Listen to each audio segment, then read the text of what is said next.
Hey everybody, and welcome to episode 7 of the Prodigal Sons podcast. My name is Jared. With me as always is... I'm Brian. And I'm Ian. How you gentlemen doing? Fantastic, thank you.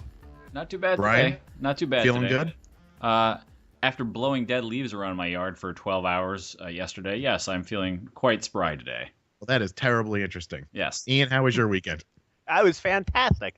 I had some low points. I had to work, but other than that, I got to go to the casino with my good friend Jared. Wait, this friend Jared? Yes. Oh. You said good. It's Wasn't sure. I wasn't sure if you meant this Jared.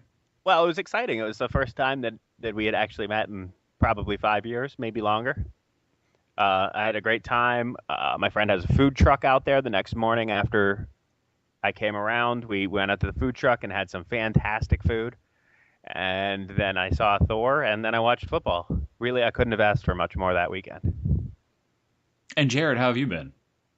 Well, I got to see this asshole Ian at the casino this weekend, and he completely misled me on the events that were going to unfold.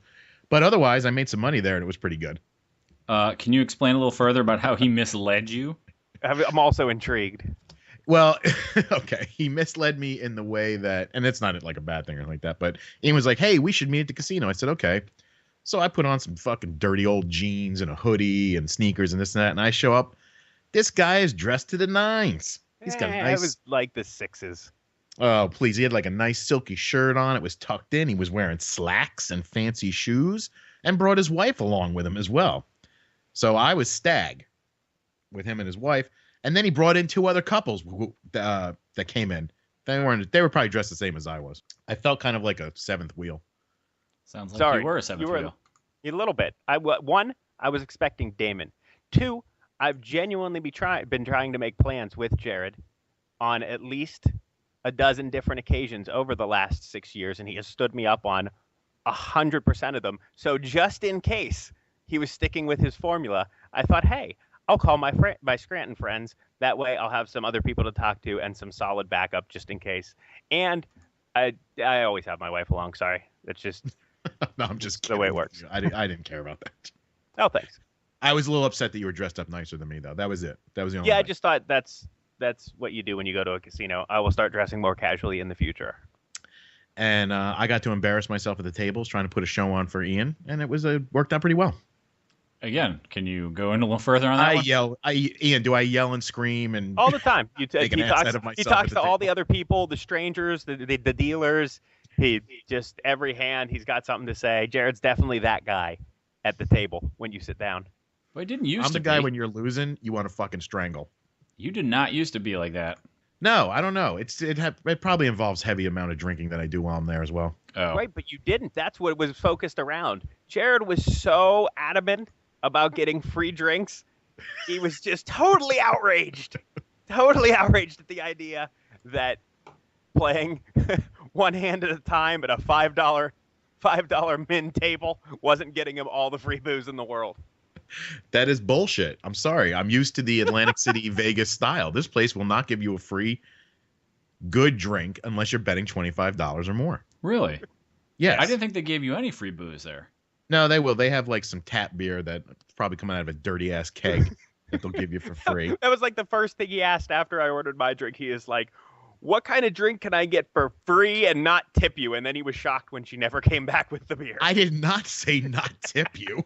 I would never say that. It was implied in your cheapness. No. Because I had the fucking dollar in my hand. And I said, look, I'll be the guy to ask the question, what can I get for free? Right. And she rattled off, I could get like Pabst Blue Ribbon, Coors Light, some other shit. And I was like, all right, give me one of them. And then the bitch never showed up again. Ian got his fucking $6 drink, though. I did. You know what was funny, though, is after you left and I was still sitting there at that stupid $5 table betting $5, I started getting free drinks. Oh. No, good job. New waitress. So I blame you. She probably saw your rich clothes and was like, this guy paid for his own fucking drinks. Probably. I blew it for both of us. Sorry. You still did pretty well, at least initially, compared to the rest of us. I squandered most of the money that I brought to squander. So did all of my other friends and associates. Jared was up $500 when I was leaving. I stayed at home and stared at the wall. Thanking God my children were asleep. I kept Ryan apprised of our situation, to which point I got eat a dick, fuck you. Some other nice things. Other colorful text messages. Yes. Ryan's always the classy one. Very much so. So that was good. We all had a good weekend, sort of. Let's do it. You want to tell us more about the Leafs, Brian? They were dead. Okay. Oh, poor Brian. All right, you guys want to move on to some news, some geek news? Absolutely. Yes. How excited are you guys for Superman Batman? Couldn't give a shit, could you? I saw I'm guessing a mock-up poster, unless they've made a real poster of it already. I don't think so. Okay, I saw a fan art poster then of Ben Affleck's head pasted on Batman or something, I don't know. And Superman on the other side, and it was a Superman over the Batman logo, Superman logo over the Batman logo. Well, I guess to compete with Thor coming out this weekend, Warner Brothers and DC released all kinds of crazy news. They did a big Man of Steel live cast thing with Zack Snyder and Kevin Smith on Yahoo. Was it just them saying I'm sorry for an hour? No, well, hey, listen, we'll get to that in a minute, but obviously this was a big Man of Steel love fest. They were supposed to release some tidbits and news and stuff like that, but I think the only thing they released was that Lex Luthor is absolutely going to be in the sequel. That was only in that live cast. Then other things got leaked in the news. Definitely Wonder Woman in this movie. They were just trying out 3 women. They're confirming that. And a rumor that sounds like it's pretty solid. Nightwing's going to be in the movie. Okay. Mm-hmm. That seems nice. I guess, older Batman. So it's going to be he actually was Robin at one point, I assume. Right. That and Kevin Smith put out a tweet that he was on set for the movie. This was after the live cast that they'd done. He said that they're doing something you've never seen before with the bat suit. He actually got to see Ben in the suit, and he doesn't want to reveal any details because that's for them to decide, but he says this is amazing and that most comic book fans should be happy with what they're doing. Now, I don't know what they could do with the suit. No, I agree with you. I mean, other than if he's in gray and, bat nipples? Oh, my sound engineer gave me the bat nipple sign. I was thinking of like a giant bladed dildo a la 7. They're putting that on there. That's where your mind went? Well, because Jeez, I started thinking of the nipples, and I was like, well, it was already done. So then I was like, well, it could be the giant bladed dildo from 7. That's what they could do. So do you feel that this movie is getting jam-packed with too many people? Now that you're saying, I didn't know Kevin Smith was involved. Other than Kevin Smith is not involved with this movie whatsoever. He's just hanging around with Ben Affleck? Yeah. Okay. Yeah, can never have too many characters. So you think that's okay? Yep. As far as all right. I mean, in my opinion, I'm the kind of same way. I'm like, fucking throw it. They're also saying the Flash is going to be in this, so throw as many as you can in. Sure. He was going to be in this movie? That's what they're saying. I thought the whole point was to get him in the Justice League movie that whenever it gets created. I don't know. I'm hearing all kinds of crazy things now that this is going to be like a Justice League kind light. Kind of like a lead up to a Justice League movie where like you might see other people popping up and they're all trying to get together for something. I mean, who knows? I mean, it's a long way off. So we're okay with this. This movie has enough people, or we could use more. Either way, I don't even remember what the potential release date is for it, but there's not a lot of things you could tell me about the movie that I'd be like, okay, I'm out. Sounds awful. I'd prefer. So you were like Superman, Batman. I'm good. Add more in. I'm in. Yeah, the more the merrier. That's what I like about those shows. I'm with Ian on this. No, I mean if they start, it's one thing for them to show up or be like, hey, Wonder Woman's over there, and she like waves from afar, and then she flies off in her invisible plane. But when she starts actually getting in the storyline, and then they have to flesh out more shit about more characters, I feel that they're just going to tank it. Think of Spider-Man 3. That's how I feel like. Well, Spider-Man 3 suffered from too many villains. That's what I'm getting at. Like too many people in the mix when it's not meant to be that movie. Like they don't have all these people set up. Like when they did Avengers, they already had everybody's story set up, so you didn't have to deal with that shit. Right. If Wonder Woman comes sauntering into the Batman and Superman movie, and we don't know what kind of bullshit they did to change her storyline or anything like that, or if Flash shows up, unless he just shows up and then takes off. Like he shows up and punches somebody in the face and takes off, and then they like, hey, it's the Flash.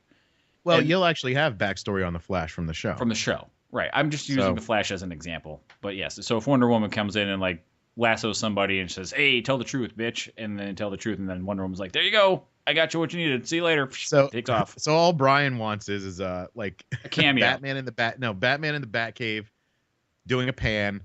You happen to see Nightwing in the corner, and he's just like, "Hey!" Yeah, the It old goes right off. yeah, the old. That's what you want. How you doing? Like from Beetlejuice. That's There what you I want. All right, moving along. We had discussed this movie a few podcasts ago, but I cut it out because it wasn't really pertinent to what we were talking about. You guys were telling me about the movie Oldboy, Yes, the original Asian. What is it? Korean, Japanese, Chinese, I thought it was Korean. Korean? I could be incorrect, but I thought it was Korean. We won't ruin the story for you here, but it was ruined for me by Ian. Way to go. Hey, I'm here to help. You guys, one of you was telling me I should watch it. The other one was telling me forget it. It was stupid. But I did happen to catch the American version of this movie trailer this weekend. Spike Lee directed. And I got to say, even knowing what you had told me, having seen the trailer, I was like, I still might go see this. It looks very cool. That's fantastic, because hearing you telling me Spike Lee directed it, I'm like, I'm out. There's not a chance.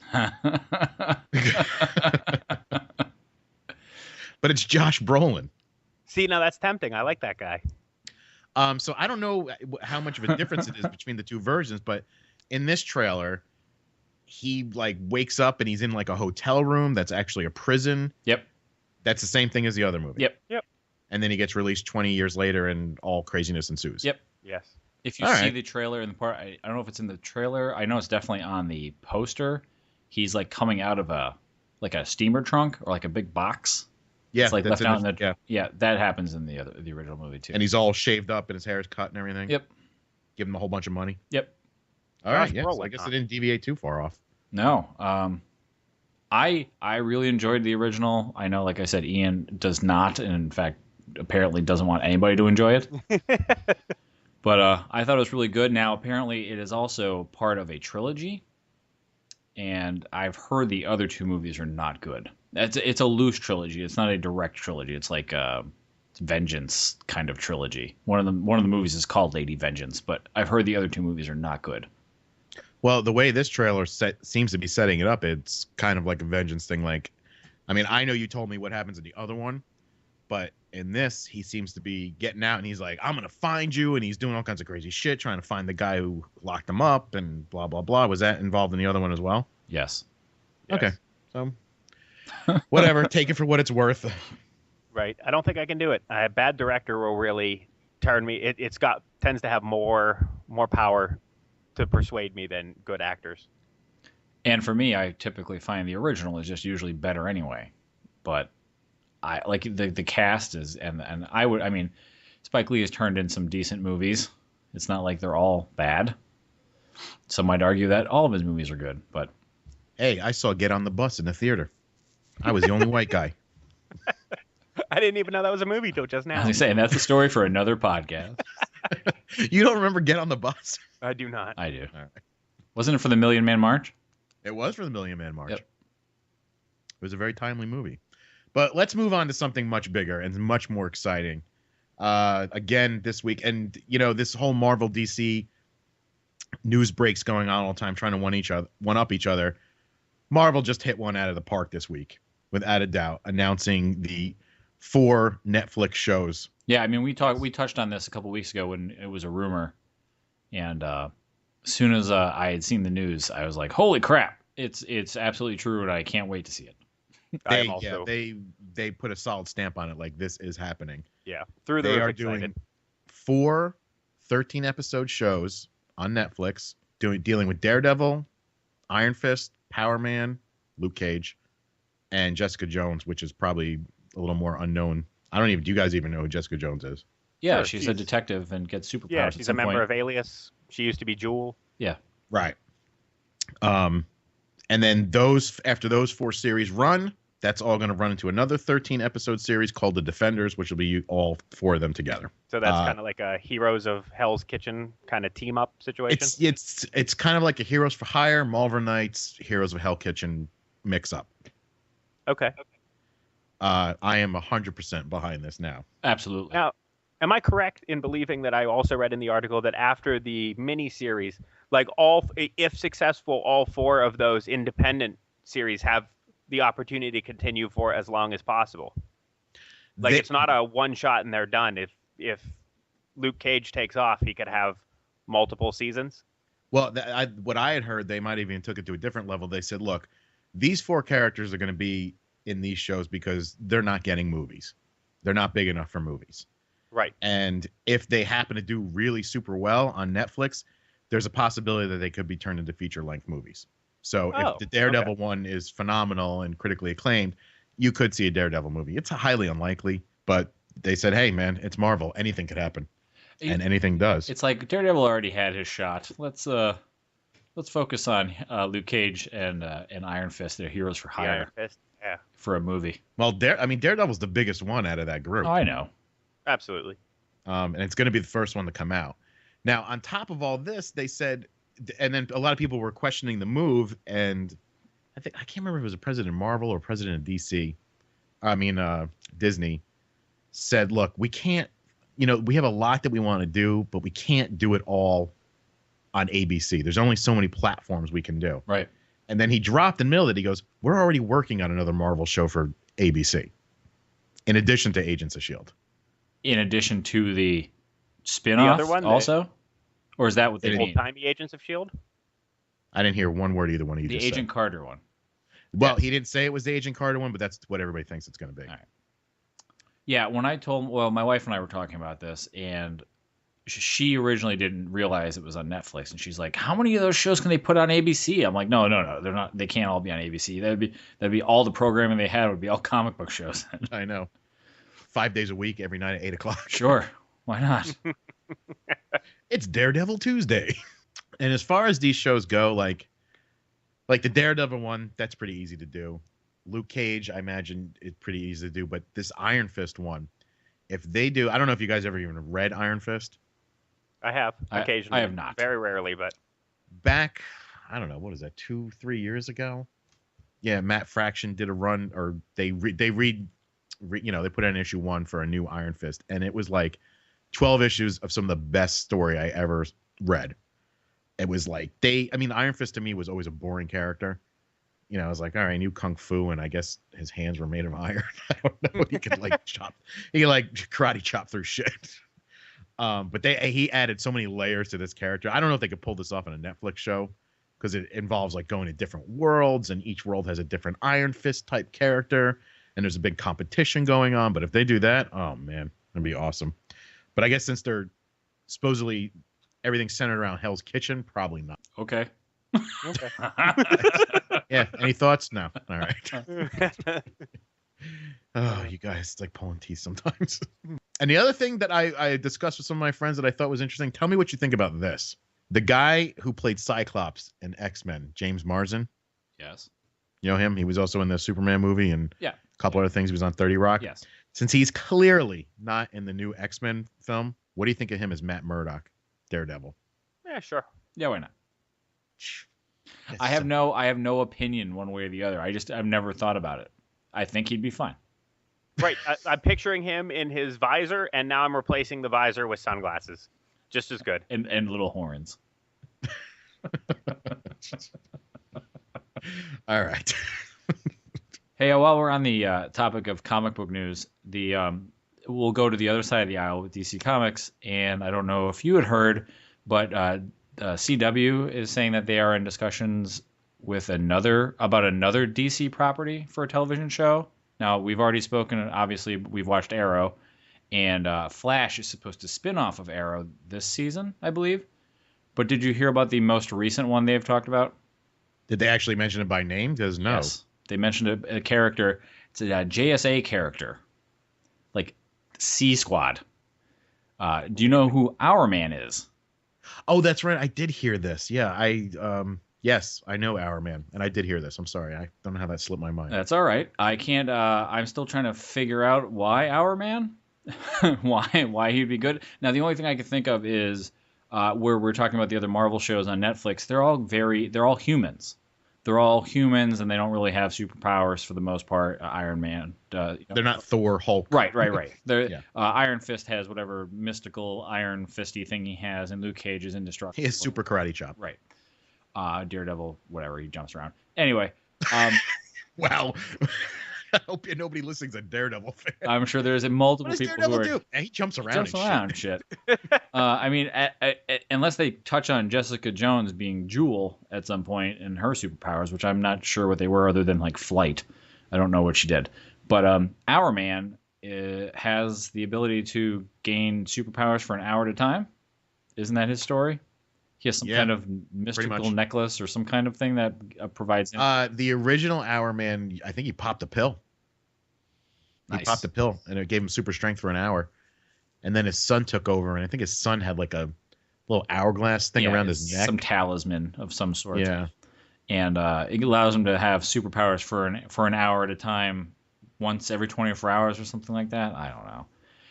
I never was clear on the time limit because I was like, well, why don't he just pop another pill after an hour and then he could be a superhero for 8 hours if he wanted? Yeah, it's an hour at a time. It's an odd choice out of the whole stable of DC characters, but again, I guess you're right. They probably maybe had to pick one. They're like, look, they're never making an Hour Man movie. He's not going to be in the Justice League. Right. And they were probably looking at the budget and being like, we could do this on a low budget because it's not all superhero. It's not all like crazy effect heavy business probably. Right. Plus, he's got a time limit on his powers, so that opens up endless opportunities. He better pop that pill at the beginning of the show because by the end, right. So his adversaries can just wait him out, and then he'll have to use his wits and guile to overcome problems. So that was my bit of news to add. Since you had not mentioned it, I figured I'd throw it out there. I forgot about that. Good work, Brian. Thank you. Look at me, I'm helping. You are helping, sir. Ian, get him a candy bar. All right, moving on to another something we had touched upon in actually our second episode when they said that they were making a sequel to the movie World War Z. All three of us, well, I should say me and Ian, finally got off our asses and watched it. And now we can discuss it thoroughly. Well, thank goodness. Right. have you been wanting to? Because this is a movie that needs to be dissected down to every little piece. All right, so Brian, we know how you feel about World War Z, but give us a quick synopsis of how you feel. Brad Pitt lives the perfect life, and he is some kind of crazy superhero that can do everything, but he decides to leave that life behind because he wants to spend life. No, you don't need to describe the plot to me. How do you feel about the movie? I am not a fan. You disliked it on every level? It's a zombie movie without zombies. It's a horror movie without blood, and the action almost all takes place off screen. And they should have made it R. Instead, they went PG-13, and everything was wrapped up with a nice little bow at the end. And there's so many things I didn't like. Now, Ian, how did you feel? Do you even have to ask? You loved it, right? Can you not? Of course, it was great. It was just fun. I was entertained throughout. Brian, I'm pretty much convinced we could show Ian a movie of a guy just sitting in his bathroom taking a shit, reading the newspaper, and Ian would come out and go, it was a little boring, but you have to really admire the man's commitment to taking that shit. He really put forth the effort. He really took a shit. And I got to read the newspaper while he was reading at the same time. I liked it. I loved this movie. I don't know that I'd really be that into that movie. I could probably star in that movie. But, it was... I thought there was plenty of on-screen action. The premise was entertaining. Brad Pitt's an above-average actor generally. He was acceptable in this role. I don't know what position at the UN involves you being a full-on ninja / super spy / super scientist / world's greatest husband, but I didn't care. Not really. And zombie movies are, unless they're written and or directed by Romero, they have nothing to do with zombies. Walking Dead has nothing to do with zombies. So many zombie things have nothing to do with zombies. It's all about the human struggle to overcome this problem or to, properly survive a post-apocalyptic style wasteland. So, the actual lack of zombiness, whatever, just some virus up people killing people for, I don't know, the sake of perpetuating the virus seemed, it was thin enough, but I thought it was cool. Romero's movies didn't have anything to do with zombies either, Ian. They were all about society and Oh, well, there you go. holding See, up I a don't mirror watch to those society. movies. I just assumed that they did. Nope. They were all about holding up a mirror to society and showing you about consumerism and like isolationism, and then about the middle class, or the 99% was Land of the Dead. So What kind of shit are you trying to hand to people? They're about fucking zombies. no, they're all about society. All right. You say so. Anyway, I thought it was a good movie. I'm not, telling people they need to, turn off the podcast and quit their job and go rent it now and watch it because it'll change their life. But I was in no way regretful that I saw it. I wasn't like, damn it, there went an hour and 50 minutes of my life. This is garbage. I want my $1.20 back from the Red Box. What a bunch of bullshit that movie was. Stupid PG-13 piece of shit. It was fine. I was happy that I watched that's it. exactly what I sounded like, actually. I was just going to ask, was he doing it? Was he doing an imitation of you? It was No, spot really. on. Brian pacing back and forth in front of the red box. So, yeah. That Unfortunately or fortunately, I am in the same camp as you, Ian. I enjoyed right. this movie. I was really surprised that I did. I mean, there's a few nitpicky things I thought were stupid, but otherwise, and it could be because I'm not really dialed into that zombie thing like Brian is, that I was like, wow, this is just a cool action movie where like the shit is completely hitting the fan and, everybody's running around and turning on each other and shit like that. I love movies like that. I really like movies like that too, Jared. Unfortunately, I felt that this was missing. I wanted gore. I wanted to actually have gore in the film, because I feel like if you're going to have zombies like, eating each other and eating people and tearing them, from limb, I want to actually see that happen and not pretend that it happened somewhere in the next room where I've never seen it. Some of the effects were really terrible. I felt them jumping. The zombies as they leap towards you looked terrible. There were some other like transformation scenes of them turning or weird things that looked bad. I really like what you're saying. I really like those kinds of movies too, where the shit just hits the fan and things turn like batshit crazy. But I just couldn't get past the point where I was like, oh, that guy killed himself, but off screen. Oh, they killed that zombie, but off screen. Oh, this happened over here, but off screen. I just really could not get past it. I guess that's understandable. Yeah, it's legitimate. I think it's creepy. You think it's creepy that I need to see the gore? Absolutely. I like it. I don't. Yeah, I mean, you. considering the amount of movies that you can see that are complete gore fests, I don't know why this one would have pissed you off so much. Because it's zombies. I feel like for zombies, you need. Okay. If it were aliens invading, would you be fuck okay those if a lot of it was off screen? Yeah, sure. Really? So you Because so I by feel like like that logic, and I think because- you like Signs. Because aliens are like sinister. The sinisterness of it. They have brains and they're thinking and they're doing things and experiments in another room, and just the anticipation of what that might be could be enough. Zombies, you're getting ripped from limb to limb, and then you're also turning into one, and then you're going around and doing the same exact thing. And I feel like that should be part of the experience of the film. And I'm Do you I'm think creepy. that you feel this way because you read the book first? No. I tried to No. completely separate the book from this movie because I knew they Agreed. were. and it had nothing to do with the book. It was the title. He bought the rights to the book for that title. That was it. Right. So you were able to distance yourself from that, realizing you knew what you were getting into when you first. Wholeheartedly. Okay. So that was. Wholeheartedly. So none of those issues make you dislike the movie. No. I mean, I just like the fact that they used the title for the movie when it had nothing to do with the book, but I wasn't trying to compare it to the book. Okay. I really liked the book. I felt like there was a good movie there. It was just missing a lot of things in some of like you said, there's nitpicky things to tear apart. What Ian said about what kind of job at the UN allows you to do all these things and all that stuff. Yeah. There was just so many choices in the film that I thought could have been made better. All right. But I guess this kind of leads to a bigger discussion for me is what is the deal with zombies? Why are there people like you out there? What is it about fucking zombies that fascinates you so much? I think it's because they were us, and I think it's because it's like the viral vector thing, like you can't. If something like that were to start, it would be, I feel, nearly impossible to stop, because there's like, it's dead people, and there's so many people on the planet, and once they start dying, it exponentially grows, depending obviously on whatever we're talking about, on how fast it takes to turn and shit like that. There was a really interesting book, for the life of me I can't remember the name of it right now, but it was a guy who wrote the book as like a CSI, like an examination of a zombie outbreak.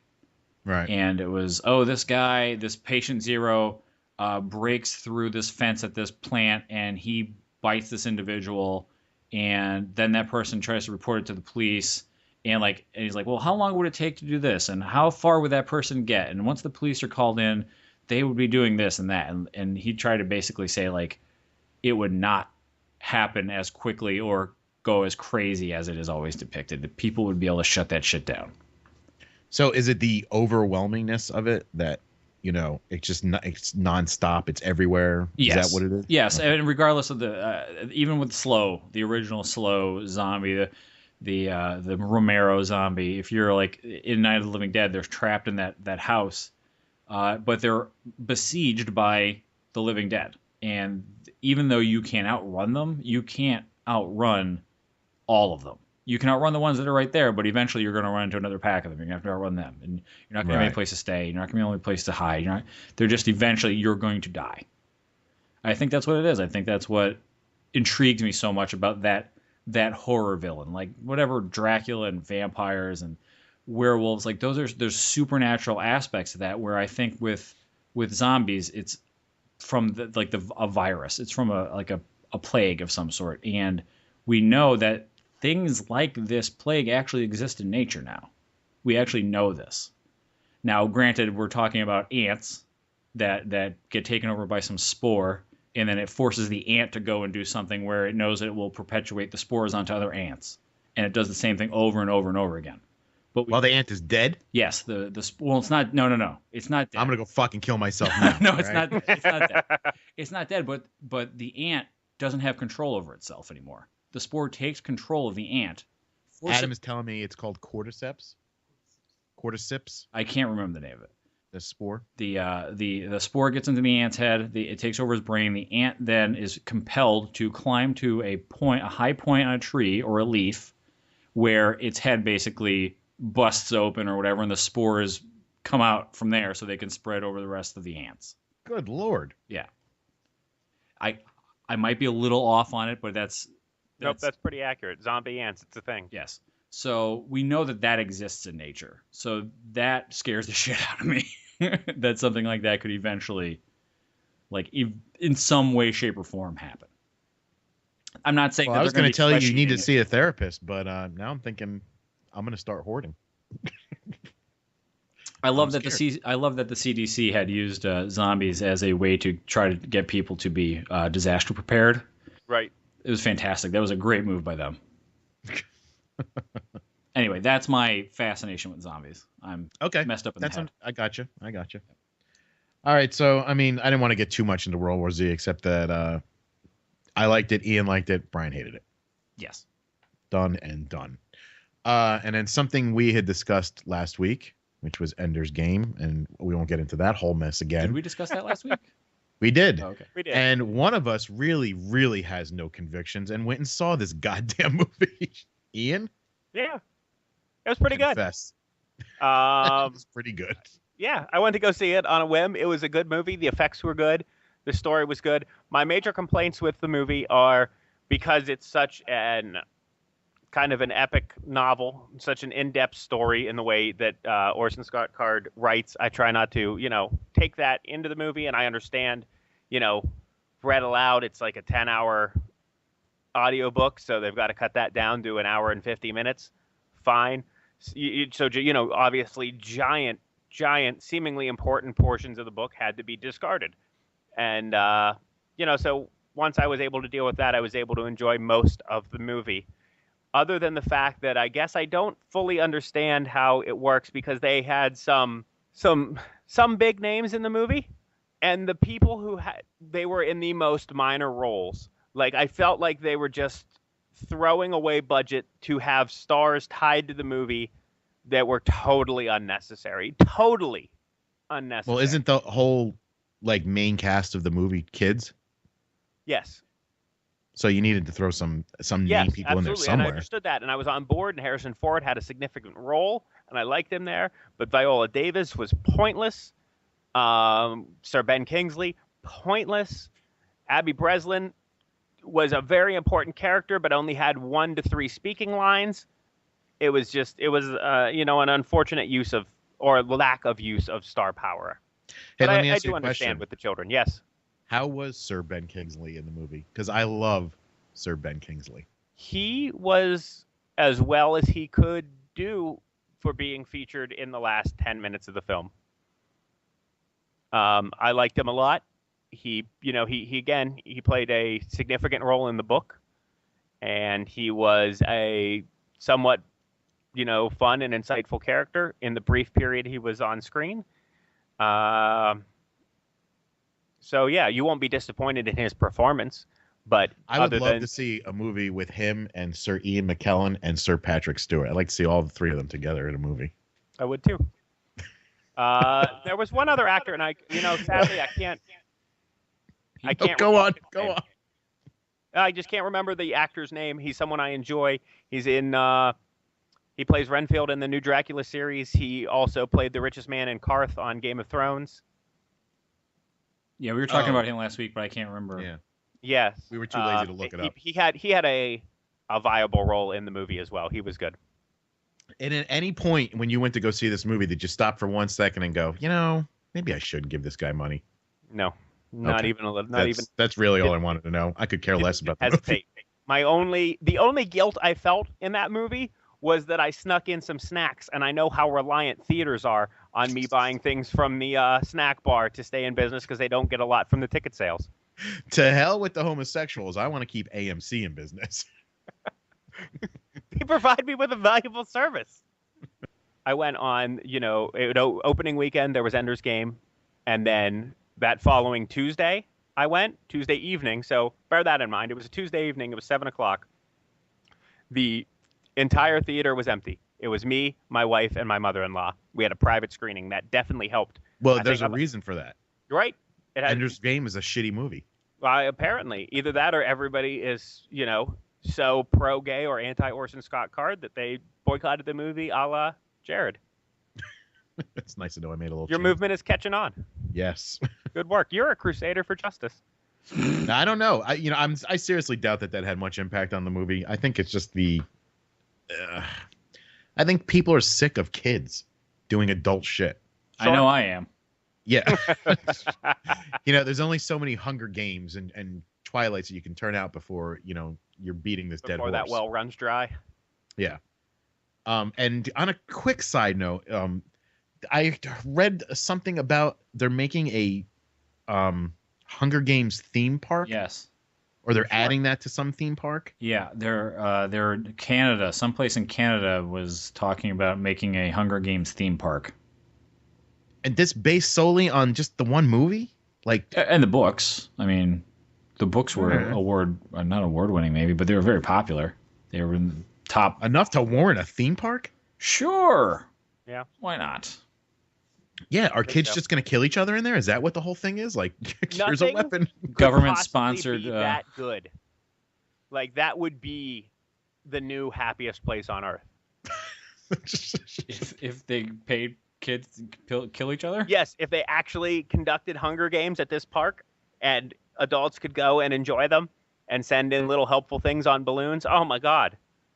I would buy a timeshare there so I could go every year. I think what they're Wait. Is there gambling involved? Because then I'm down for this idea. There is in the book. In the books, I don't know, but they gamble. It's Canada, so there's booze and naked women involved. And you get to use coins. Ooh.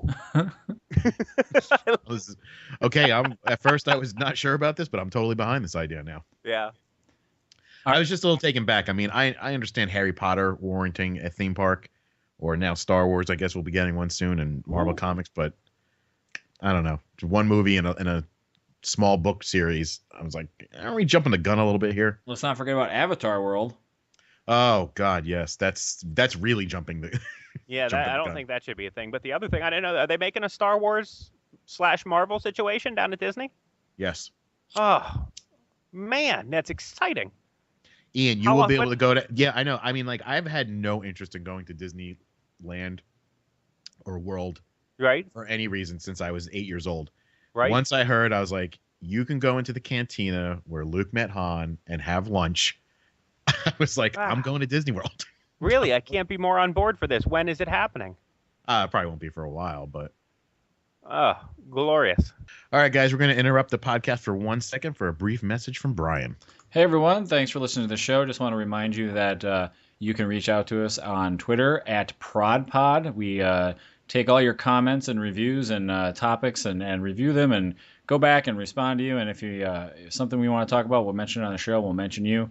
And at the top of our website, prodigalsonspodcast.com, there is an Amazon banner. If you click on that banner, anything you buy through Amazon during that session will be give us a small advertising fee. It doesn't cost you any extra, but it helps to support the show. Maybe get us some new recording equipment of some sort, and put some money into the show. Hey, we might even have giveaways or something at some point. Maybe get some movies to give away. But if you're going to purchase stuff through Amazon, you want to support the show, go to prodigalsonspodcast.com, click on that banner, and help us out. And whenever we have anything, we'll let you know some of the stuff that's come through. And with the holiday season coming up, it's a perfect time to help out our show. Thanks. I also want to add, too, if you guys are liking what you're hearing, tell your friends, share it if you can. Let them know. And if your friend doesn't listen to you, you can kidnap said friend, bring them down into your basement, sit them down in a chair, tie them up, put earbuds in their ears, and blast it right into there. All 7 shows directly, one after another. And if possible, toothpicks in the eyelids, and you can show them images of Hitler or whatever you feel is necessary to get that message across. So we're good for entertainment and torture. Yes. Okay. And conditioning. We're whores. I'll take whatever we can do. Also, iTunes, if you rate us on iTunes, that would be fantastic. I think we have a few ratings on there now. We just started putting the shows on YouTube if for some reason that is your preferred way of listening to the show, and we're on Stitcher. So all of those methods are good ways to put us in your ear holes. Delicious. Quite. Ian has nothing to add. It's like social media is for queers. I have made that claim, and I stand by it. What's a Stitcher? I was going to ask that, but I didn't want to really get any deeper into this nonsense. I don't know what a Stitcher is. I'll look it up. I have Google. I can look it up in my free time. But yes, if you start sharing your love of the show with your friends and get them to listen, then I too will branch out and tell more than one person that I do a podcast with, 2 of my friends from State College. You're fired. In Ian's defense, this really wasn't his idea. We just kind of dragged him into it. Right. He Don't can be get me lazy. wrong. It fills me with joy. I just think it's my own secret joy that I like to keep to myself. It is. I think we're finding it's a. I'm holding my light under a bushel. It'll get better. These have been 7 of the greatest hours of my life. These past 7 shows. Yeah. Hey, do you guys have a small nostalgic twinge or feel any sadness over the fact that Blockbuster closed down all its stores? Yeah, a little bit. That the VHS rental store is gone now, as it was part of our culture. Yeah, Absolutely. I had, unfortunately, I had assumed that Blockbuster had already done that like 3 years ago. So this news only shocks me because I can't believe it didn't happen sooner. But it's sad times for our generation. I guess Blockbuster was the last big chain to hold on. I mean, I can only imagine all mom and pop stores are gone. Oh yeah. There's none in my town, and there used to be at least 2. Apparently, there's some really big one out West Coast, out in the LA area, that is like some kind of hipster place. I cannot remember the name of it for the life of me. But Is that what's keeping it alive? It is. I hear a lot about it on some different podcasts. People go there and rent movies, and all the clerks are hipsters telling you about the movies, and et cetera, et cetera. I had thought that this was just an internet joke, but that is absolutely true. That there's people who like have VHS parties and like to watch it on an inferior format. Remember that movie I tried to get you guys to watch, the WNUF Halloween Spooktacular or whatever it was called? Yeah. Right. That was the whole gimmick behind that movie. But that gimmick was that the tape was actually from 1987 and it was actually recorded. That's part of the shtick of it. Right, but it's also for those people who are those underground VHS tape traders where, yes, somebody had recorded it, but then how else was it going to get out in the world? Other people were bootlegging it and handing it out to everyone. And that's how it stayed. That's how it perpetuated, and people were able to view it. And that was part of the gimmick of that movie. You know, I used to have a little respect for people who were into vinyl. I still do. But now I'm starting to think that this was just some kind of trend, because if there's actually people out there who are going to tell me that watching a movie on a fucking shitty VHS cassette is better than watching it on a Blu-ray or DVD, then I don't believe them. But there's some things you won't get on Blu-ray or DVD. There's some things that have never been released. Something that I absolutely can't get, like the original cut of Star Wars or some other movie, I can understand watching it because that's the only means you have to watch it. But if you're specifically going out of your way to watch movies that are actually on better formats, but you're like, no, it's better, it's grainier, or whatever the fuck your reasoning is, you're an idiot. No, I didn't think that was really what it is. I think it's more of the, hey, this movie never made it to DVD. Hey, this movie was only in print for this amount of time and it was made for VHS, that kind of stuff. All right, I take back my comment about people who are into vinyl then, I guess. I'm not 100% on this now. But anyway, at least you guys feel the same way I do. Adam here is a lot younger than me. He probably is like, what the fuck's a VHS? Are you kidding? That's true. This guy, how old are you, Adam? He's 23, right? And I'll bring up like old cartoon shows that I used to watch when I was like 7. He'd be like, oh, I totally know what that is. And I'm like, how do you know that? So you got an old soul. Because pop culture has become culture. Yeah. Well, yeah, but like he knows, not just knows of, like knows specifics. Like he's watched them. Yeah. I guess because of you have a better access. Like back in our day, there was no Cartoon Network or other formats where you could see stuff like that. I guess they just replay that shit over and over again. I don't know. I just couldn't believe the kid knew who fucking Lion-O was. Are you serious? They had a whole new show.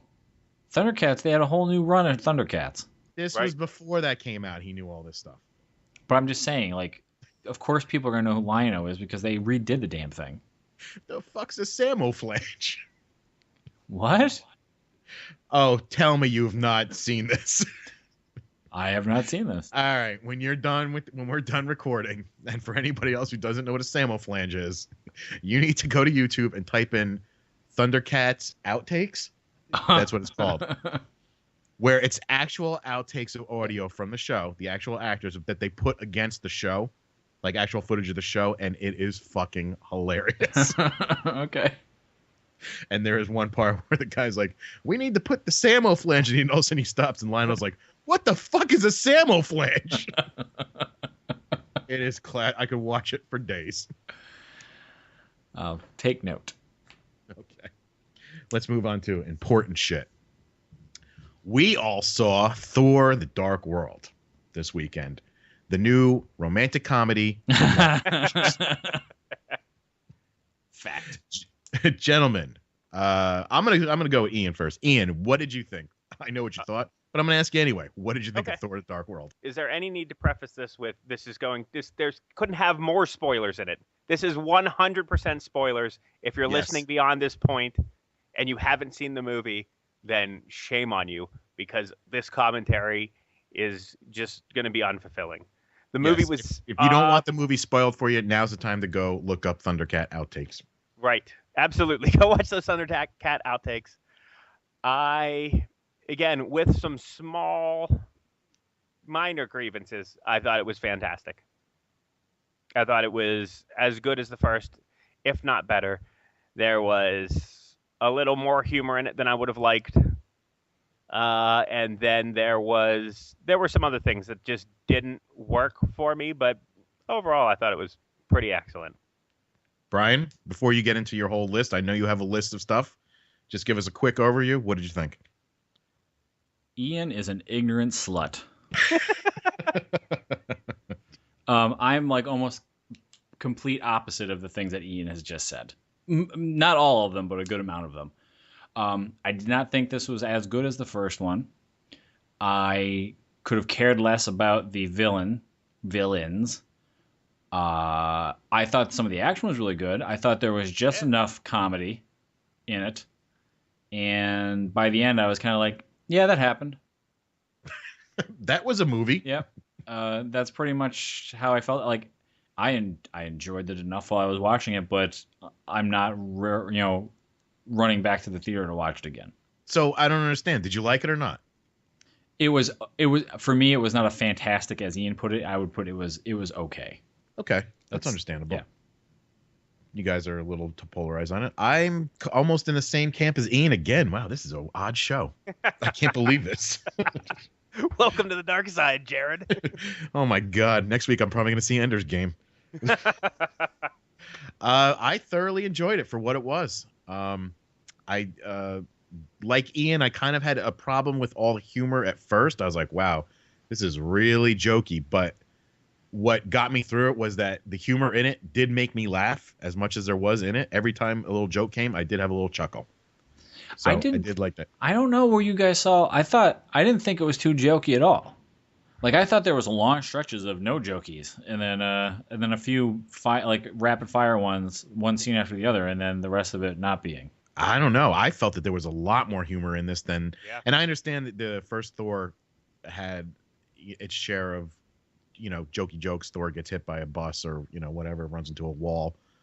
But this, I don't know. I got the feeling when I walked out, and I had mentioned to my friends, I was like, there was a lot of jokes in that. But I liked them all. Yeah, I didn't think that any were really especially corny or fell flat.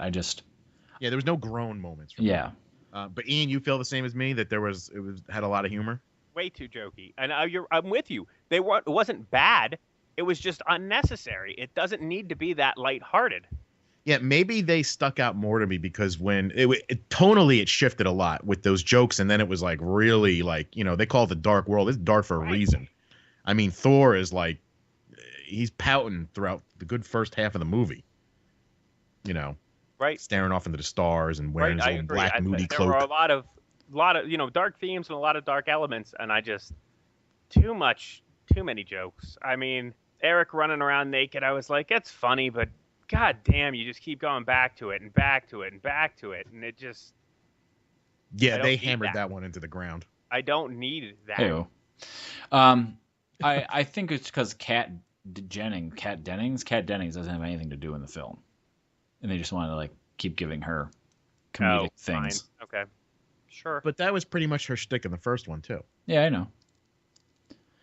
I don't know. I thought like I said, I didn't think it was great. I enjoyed it at the time, but there's many things where I was kind of like, all right, fine, all right, I don't care. This is happening.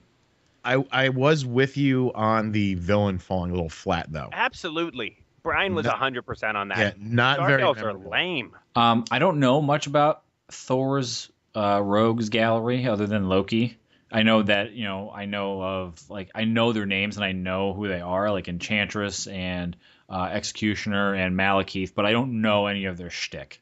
I don't really know it. So watching a whole movie about the Dark Elves and Malekith, I was really okay, they exist as a villain in this world, and apparently this is the transition we're going to make with this. We're going to stick in Thor's villains rogues gallery, and we have to sit through this now. I think part of the reason was, and I thought this at the beginning of the movie, was that the good portion of time when you see, what's his name? Malekith? Malekith. He's speaking a different language, and you're getting it in subtitles, and you're losing a little bit of the emphasis in what he's saying. So you're just kind of reading it. You don't know what he's saying, so you don't get a lot of him. I mean, he does speak English, I think maybe for a couple minutes when he talks to Thor. Yeah. And you're like, oh, all right. I mean, yeah, he was very unmemorable. There was a lot to keep me entertained, but the villain was kind of weak. That was it. Right. Other than just not having an interest in them, my other objection about the villains, at least in this, was, it's Thor. It's based around Norse mythology, and it gives me a really, a high fantasy vibe for most of it. And then all of a sudden the Dark Elves come, and they're from deep space, and they're in super spaceships, and they're blasting people with lasers, and now all of a sudden we're on this weird sci-fi kick. I was like, it didn't cross over appropriately, and then all of a sudden the Asgardians had their little spaceships that had a real kind of Masters of the Universe feel to them, and I was kind of okay with them, but it took me out of the element of the story that I was enjoying and tried to take me somewhere else that I just didn't like. I got the same feeling as you, because when they cut to that first battle scene where Thor takes out the rock guy, Yep. Yeah. which is actually a callback to a character in the comics. Who was the rock guy that was in Hulk's little? Anyway, there's a whole story where Thor? No, I know who you mean. From World War Hulk, or from Planet Hulk? Planet Hulk and all that. Yeah. His little origins tied in with Thor. So I thought that was a neat little trick. But at one point they cut to somebody with a bazooka. Yeah. A real quick flash, and I was like, oh, they have guns? I'm like, this isn't very mythology-like. Right. The second note, And I understand because the origin is a little wacky in the movies, and I guess in the comics so much that Asgardians are actually aliens that we worshipped as gods. So I guess ships and guns would happen, but I didn't like it. Right, and they're magic. It looks like magic to us, but it's technology. Right. That kind of crap. The second note I took in this movie was guns? ? Yeah. All over the place. That did not sit well with me, because Jared was right. That started strong in the beginning. There was so much more of the Warriors 3 in this one, and I loved them. I was so excited that they were there and that they were, just kicking ass, and then guns happened and I got confused. You mean the Warriors 2? Because one of them was missing throughout the whole movie. It was brought up to me by somebody else that there was probably some other story going on with that character that just got cut out, because it made no sense for that move to have for him Hogan to be stuck on his home world the whole time. Yeah. And then you stay here. Okay. And then they flash to him for 5 more seconds towards the end of the movie when they're flipping through universes or flipping through worlds. There's actually a deleted scene where they cut to him again for 5 seconds, but he's yelling at his agent. Why am I in this? So the first note I took in this film was akin to a note I would have taken in Green Lantern if I were taking notes during Green Lantern, and that was 3-minute info dump. Did you not feel that the info dump in the beginning of this film was a little, all right, we need to kind of give you all this exposition really quickly. Here's about the ether.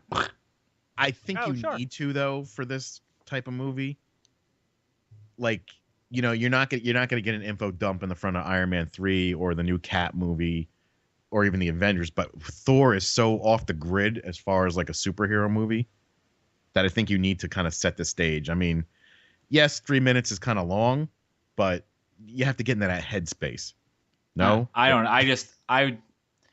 I from the get-go, I was just like, oh boy, all right, I guess this needs to be done. Like you said, like you need that information, but I feel like it's lazy. I feel that they could have worked it in somehow, like even in a flashback in the middle of the movie, like that scene being told by Odin at some point.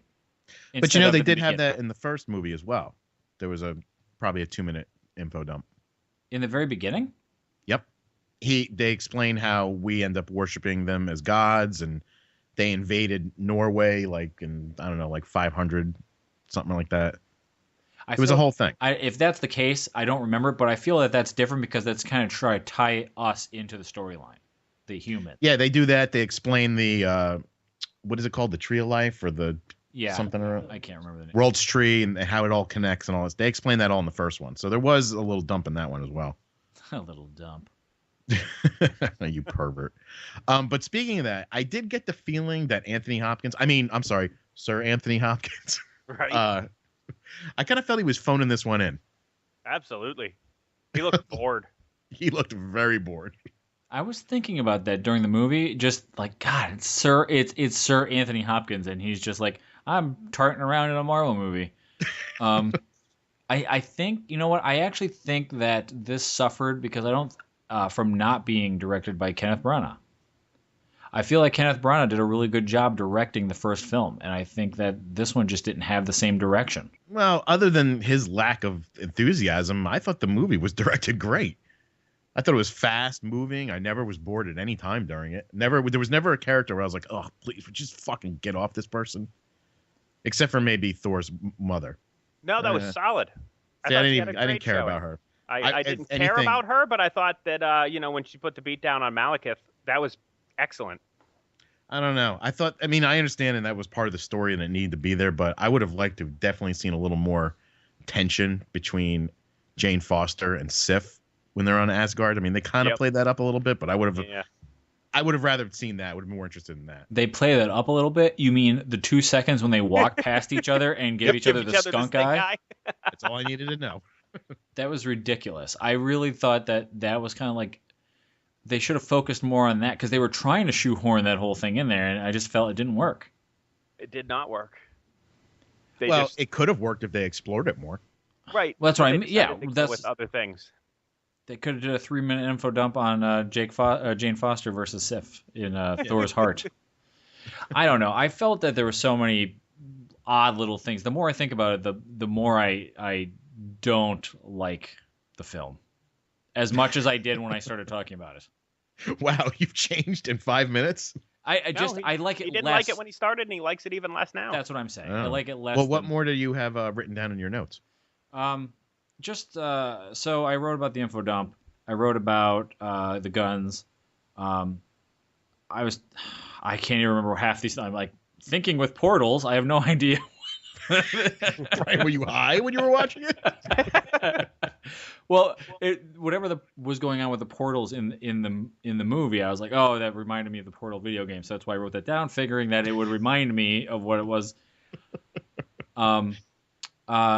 Okay, so at one point, so the dark grenades in the movie. So we're talking about the guns, then they also have grenades. I like those grenades though; they were cool. Right, and that's why I wrote them down. So they have antimatter grenades basically, or dark matter grenades. I thought they were like black hole grenades. Well, that's what dark matter. They would explode and they would implode. Huh? Right. Dark matter and black holes, 2 different things. All right, there, fucking sciencey guy. Leave me alone. Hey, you want to be accurate? You can't call it cold fusion, and you can't call it the easy freezy, all right? What? The fuck is that? The Star Trek Into Darkness reference. Anyway, the grenades implode, and they take whatever's around it with them. I thought those were really cool, but there was a point where Loki has a grenade. This is towards the end of or towards one of the climaxes of the film when Loki uses the dark grenade to kill one of the main villains. To kill the last of the curse? Yeah, he kills the curse. And I was like, where the hell did he get that grenade? I don't know. I assume off the cursed belt. But they didn't show that. Yes, they did. They did show a scene where he pulled it off of somebody's belt. Oh, right. Absolutely. When he was killing those 4 dudes on his own. See, I don't recall that at all. So yeah, it was like they do a quick flash to it's like behind the guy on the small of his back. Loki grabs it real quick. Okay. Fuck your note. I wrote down, and again, this is part of the comedy where there was like a bunch of them right after each other. Thor putting the hammer on the coat hook. Yeah. I don't know, killed me. I thought that was hysterical. And this was after they have Eric running around in his underwear, and then that scene leads to Eric saying, well, I should probably put pants on before they go out. So there was a bunch of comedy there, but the Thor just putting and then when he calls the hammer and it just rips the coat hook off the wall, I thought that was funny. There was a lot of great hammer stuff. Yeah. In this. Like when the hammer was flying through all the portals and stuff. Yeah. I just thought that was amazing. Maybe that's why I wrote down the thinking with portals thing, because there was like, he would fall into one world and the hammer wouldn't really know where to go. And it would start flying around in different places. And yeah, because no matter where it landed, it was trying to get back to him. Right. The other comic piece that I wrote the note about was I liked the callback to the first movie with Cat Meow Meow. Meow Meow. Yeah. Yeah, I thought that was great. Yeah, when they're just saying each other's names and then the hammer flies by and she goes meow meow, and I thought that was really funny. There was a lot of good hammer tricks in this movie that I really enjoyed. I think my favorite one might have been when he calls for Mjolnir and jumps off the balcony and flips over and catches it in midair. And it starts flying towards the castle. Yeah. I thought that might have been my favorite one, but there were tons of good effects and tons of good the hammer trick stuff, and that I liked all that stuff. It's just some of the story stuff I thought was not good. I like that they took some time to showcase Loki's combat effectiveness. Yes. Yeah, I liked everything with Loki, actually. I enjoyed every single thing with Loki. Oh my God, the Loki stuff was fucking amazing. Yeah. It was really good. So you guys will have to fill me in, because I definitely saw the movie, but you'll have to explain the ending to me because it left me confused. Well, wait, before we get to that, Yeah, can we talk about Tom Hiddleston and Sure. playing Loki, and a guy who can just, and I mentioned this to my friends, can just stand there and look through the cell at a guy, and I'll be like, oh my God, that's fucking great acting. He's just tilting his head and looking, and I'm like, oh, that's awesome. No, yeah, he was great. Even like my wife had said to me that she said, "Oh, I heard that the movie is really heavy Loki." And I'm like, "Not really. Half the time that you see him, he's in a prison cell." Right. And then yeah, he becomes a big piece of the movie, but it's not Loki heavy at all. But honestly, I think he stole his pieces that he was in were really good. Yeah, I mean, you can't fault a guy for being a great actor. Yeah. And his scenes being great. And I had heard the same complaint, too. People had said, oh, they should have just called this movie Loki, The Dark World. And I'm like, I don't know. I mean, Thor was definitely in it more. The Loki scenes were great. Right. But he didn't, what the whole movie, it wasn't like Jack Nicholson, the Joker, where you see Batman for a total of 10 minutes. But damn, can that guy act? They got to bring him back into some way. Well, I I mean, agree. they're setting it up that he will be. So Also, that movie was fucking beautiful looking. Would you agree Thor? with me? Yeah, Yes. looked great. No, I'm talking about the 89 Batman. Wasn't that a great looking? That was. I like that movie too. That Anton First, he can design. No, Thor, like every time there was something on the screen, I was like, oh man, that looks awesome. The sky looks awesome. Everything looked awesome. Very colored, very nice. yeah, no, I thought it looked good. I could have done without, honestly, like I was saying before, like the whole thing, the love story, the decision Thor has to make between Sif and Jane Foster, and I know that's a big thing in the comic book with him and Jane, but I felt Natalie Portman was the one phoning in this film. Well, the reports are is that she did not want to do the movie. Yes, she was contracted to do it. Even I guess they had somebody set to direct it. There was a female director set to direct Yes. it. And they pulled her and put this guy in. She did not like that. Right, but she stayed because she was contracted to do it. But I felt like all her scenes were just like, ugh. They were not. I didn't feel any of them were good at all. As an actress, I feel like she's just so boring. See, She's I like just- her in other things. I just felt that no. this movie she was just not I didn't with get it. I didn't get any of that, what you guys are saying. I thought she was perfectly fine. Like the scene where she was on the examination table and she's like being all scientist like, she's like, ooh, what's that? What's that? And I don't know. I mean, there wasn't much for her to do except for stand around for a good portion of the movie. Right, her character isn't doesn't get the good lines. I just find in general I don't care for her acting. I feel like she was our generation's Kristen Stewart. She just needs to stop. Boy, that's Wow, what a way pretty- to shit all over Natalie right, Portman. I know, right? That's a pretty bold statement, my friend. She doesn't have dead eyes. I mean, she's not dead inside. I think it was just this film. I love Black Swan. Her and Black Swan, she was great. Let's forego all the Star Wars prequels, but Oh, she did some of her best acting in there. I mean, who else can act like a cardboard cutout but Natalie Portman? so overall, I was warm on the film. I think I don't know whether to place this or the original Captain America on the bottom of the Marvel film pile. Wow, you feel that strongly about it? I mean, let's look at the rest of the movies. I liked Thor better than the original Thor better than this. Obviously, Avengers, Iron Man, probably Iron Man 2 now that I've rewatched it a few times, and I have not seen Iron Man 3 again, but I assume we're counting none of the Hulks amongst these. I did not count the Hulk in there, no. You certainly can count the Hulk. I just didn't. I've only seen the Hulk once, and it is not recently, so I don't feel comfortable throwing it in one? there. The Ed Norton one. The Okay. Ed Norton Hulk is a solid movie. But I'm think just it saying, was. though, I haven't seen it recently, so I don't want to lump it in here. All right. So Right. Well, I would definitely not put it down there with Cap. I would rank it a little bit higher. But speaking of Cap, it had one of the best cameos. yes, that It did. was truly funny. Yes, I give Chris Evans a lot of effort for that acting performance. All right, so do you guys want to move on to the big after credit sequence, the one that we actually all saw? Sure. Sure. And you want some explanation, or what do you not? Well, let's explain. Brian, explain what happened. Sif and which one is it? Volstagg? Volstagg. Volstagg, the voluminous. They show up in what looks like a curiosity, like a spaceship, even something that I would think was out of Star Trek. And they show up and speak to a man who is addressed as the Collector, I believe. And they say, "Here, we want to give you this. You'll provide a safe home for it, right?"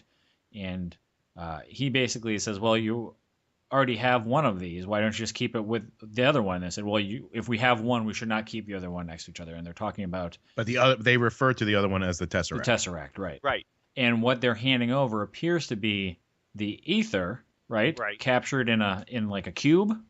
Correct. Is that what we're to assume? Absolutely. That's absolutely what it was. Okay. I was not 100% sure, but I figured that's what it was, considering that was what the movie was about. So they hand over the ether, or whatever they call it, and then they skip on out, and the Collector twiddles his fingers and curls his mustache and laughs villainously and says, "I have one now, and now I need to get the other 4." Yep, 5 more to go. 5 more to go, sorry. Now, what I liked about this was, was that, they spelled it out in this. Like, there was no implying that, I know you said you weren't sure if it was ether or not. They said, "Here, we already have one of the Infinity Gems. Here is another Infinity Gem. We've shown you the Infinity Gauntlet. We're going to go somewhere with this, or Ian is going to be crushed." See, now you mentioned that they showed the Infinity Gauntlet. Did they show that in Thor? Thor. Yes. It is in, Okay. It is in Odin's treasure room. Right. See, I don't remember that, but I remember you mentioning It was it. a really small That's clip. where the Tesseract was. Right, at least that's at where- one point. Right. No, I know that's where The Eye of Destroyer Agamotto, was. the casket of the winters or 1,000 winters or something like that. Yeah. Yep. And although I did recently watch Thor again, and I was trying to keep an eye out for the Infinity Gauntlet, I don't know where they show it unless it's really quick, or if it's in a deleted scene. But I've seen pictures of it on the internet. And the internet never lies. Never ever lies. Justin Bieber's going to be Robin. So anyway, that was the first spoiler, or the first stinger there. What do you guys have to say about that? Other than what Ian just said, like, they are clearly saying, "Here's an Infinity Gem," and Yeah, here's they've the given other. us Thanos. They've given us the Gauntlet. They have referred to 2 of the gems, specifically by name as Infinity Gems. I don't know where else they could be going with it. Oh, it's absolutely where they're going. Okay, but when? But is this what Guardians Wayne, of the Galaxy is about? That scene was a lead up for Guardians of the Galaxy. Right. Okay. As a matter of fact, the sequence was even directed by Alan Taylor, the guy who directed Thor. It was directed by James Gunn, the guy who's doing Guardians. Oh, interesting. Which you can tell that the tone was different. Like, Right. it seemed a little. What is the word I'm looking for? Goofy. Yes. A little bit. I loved Goofy. Benicio I didn't like it. as the I didn't Collector. like it. Yes, I thought that was a good. I enjoyed seeing him as the Collector. Now I don't know this character at all, but I like Benicio del Toro, so I was happy to see him in it. That sequence is leading into Guardians of the Galaxy. Now, I don't know if that's going to lead into a full-on Thanos Avengers 3 thing. I could only hope. I would think that Thanos was going to be in Guardians of the Galaxy, is he not? He seems like such a big villain to put into that movie. Well, I mean, if we're talking about the Infinity Gauntlet being the lead up to Guardians of the Galaxy, what the hell else are they going to do with it? I assume Thanos can manipulate another lesser villain to harass the Guardians of the Galaxy and reappear at the end of Guardians. It's a possibility. Like, feel and that's too much Adam teasing. just brought up to me, Drax is in Guardians of the Galaxy, and his whole thing is, in the comics at least, that he wants to kill Thanos. That's his whole reason for being, right? Right. Like, that's why he was created. He was a human at one point, and Thanos killed his family. Something, maybe stepped on him or something. I don't know. Sounds like something he would do. Got hungry. So I don't know if they're going to tie that in. Maybe they're looking for Thanos, or they're, in a roundabout way, they're trying to stop him. It just seems like such a waste of a heavy hitter on Guardians of the Galaxy. But I also feel it's too much teasing for Thanos, because then it's Thanos was teased at the end of Avengers.